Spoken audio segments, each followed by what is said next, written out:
President, briefly, I'd like to comment about another matter that has been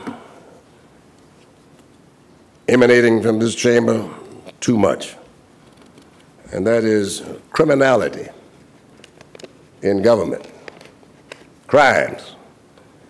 I mentioned in my press conference last week that Richmond, for far too long, tolerated corrupt officials. You might know I ran on that cesspool of corruption and inefficiency. I didn't duck it, didn't hide from it, and called it what it was. In a stretch of less than 10 years, we saw a convicted mayor, several convicted council persons, and several aides that embarrassed the city and spent time in prison. During that time, we had criminals all around us, and yet their behavior was almost accepted. Nobody said anything about it. If so, I didn't hear it. Not from this chamber, not from these walls, not from these halls. Oh, many of you were not there, nor here, but you're here now. Today we have ethical and honest government, but you might never know it because it has become a sport to level a criminal allegation without one shred of proof. Level it. I promise to clean up such corruption, but you can't escape all of the recent talk of criminality, and I can tell you it's not good for our image or for our reputation. We may hold differences in opinion and our methods of achieving our goals. We may have even different visions of our future, as well as definitions of success. You've described the chamber earlier, Mr. President, as a democracy, and that's where we are. And all healthy democracies should tolerate such differences. But one vice that no democracy can tolerate is criminal behavior.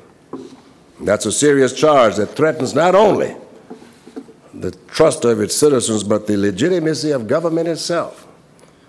And so, therefore, I call on this body to cease and to desist such reckless charges, or produce the evidence of this criminality that you claim to exist, so that we might root it out and prosecute it. I will not tolerate it, and you, as the elected legislative body of this city, are bound to produce such evidence if you've got it, or represent the city in a way that does not perpetuate baseless allegations. In the last 30 days, I received an email from a citizen which one councilor referred to me and my administration as the mayor and his gang,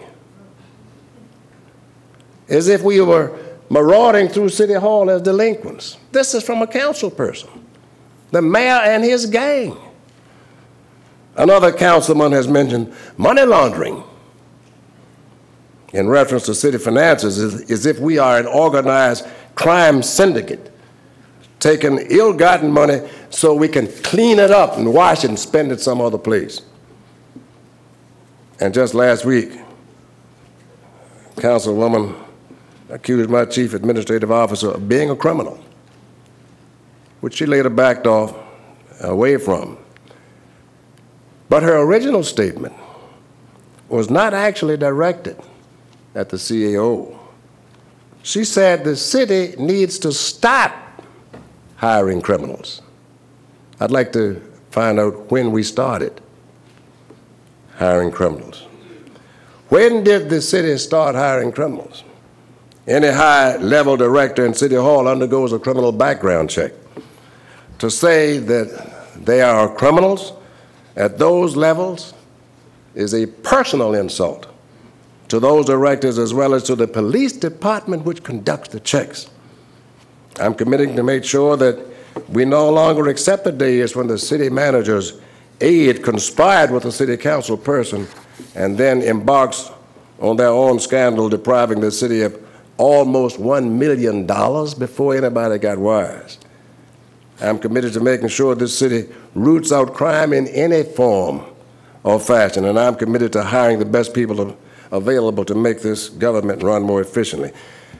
Now, this is an impossible task when our own elected officials engage in such unsubstantiated charges. How does that make the city of Richmond government grow when we hurl these allegations around? You're the criminal, I'm the crook, you're the bad guys. That doesn't help any of us. You think John Doe cares about us doing those kinds of things? They want to live a life, to have an education, to have health, clean streets, and opportunities for jobs and incomes. Our residents that receive social and human services know the city is doing what it can to do to provide for them. Citizens that can walk the streets at night without fear of crime know the police force is winning the fight against crime. Parents who know the Truancy Task Force are trying to keep kids in school to learn, to have a future, know that this city is working to help them. Now consider people that might be thinking of locating into Richmond. Oh, I just read on the internet that the CEO is a criminal. I heard that the city is hiring criminals. You think that helps any one of you to get elected? No. Do you think it helps our city? No. Does it help me? No. I didn't come here with this job to engage in this type of nonsense. I came to help clean up the city, and I can tell you that this city is far better off now than it was when I came. And it's far better off than it was when many of you were here when you came. And if you want to go back to those good old days, tell me when they were. And let's go back. And some of you might want to stay. If these purposes are not reckless words and actions and who they serve, if they're not purely political, then why constantly repeat them yet provide no evidence at all? Such behavior does only one thing. It severely tarnishes this city's reputation and image. I have not, nor will not participate in leveling personal, unsubstantiated attacks against any member of this government or anyone else. I don't engage in personalities. I engage in issues. I deal in causes. I will say again, if any of you have any evidence of criminality, you have a duty to report it. We will not tolerate it, and we will prosecute it. If you cannot prove any of this heated and increasing personal rhetoric, then you have a duty to be responsible and work for the best interests of the city. We have many duties. Serving the citizens in the city is foremost among those.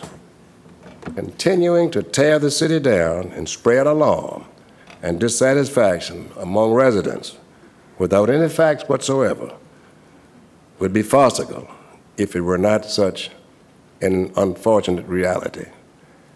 I hope that I have read and heard the last of any of these baseless, rhetorical, personal, insulting criminal attacks against anyone. If you've got some criminals, please let us know who they are and where they are and what they're doing so we can stop it. In the meantime, if you don't, you should stop the nameless rhetorical reference to any of those persons because it hurts the city, it hurts the children, it hurts the future, and it compounds our vision and makes us no less and no better than that which has preceded us. Thank you again.